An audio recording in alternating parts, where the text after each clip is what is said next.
আসসালামু আলাইকুম রহমতুল্লাহি ওবরাকাতুহু। আলহামদুলিল্লাহ, দেশ এবং প্রবাস থেকে বিশ্বের যে কোনো স্থান থেকে যেই স্থান থেকে আমার ভিডিও দেখছেন সবাইকে জানাচ্ছি শুভেচ্ছা মুবারকবাদ। আলহামদুলিল্লাহ, আল্লাহ তাআলার মেহেরবানিতে ভালো আছি। আশা রাখি আপনারা সকলে ভালো আছেন।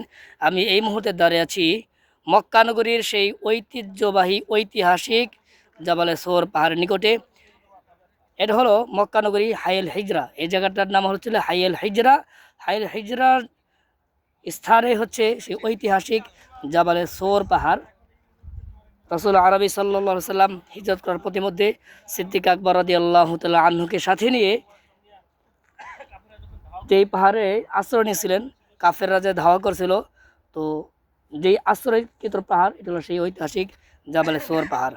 এইটা সেই ঐতিহাসিক জাবালে সোর পাহাড়। এখানে দাঁড়িয়ে আছি, আমার ভিডিওর মাধ্যমে আপনাদেরকে দেখাচ্ছি। আলহামদুলিল্লাহ, এটার পাশেই আমার কোম্পানি বিলা ছিল, পাশেই আমার উজবেকিস্তান যে শরিকা বাইরের রাষ্ট্রের, সেই উজবেকিস্তানের শরিকার পাশেই এই এই পাহাড়টা অবস্থিত। আলহামদুলিল্লাহ,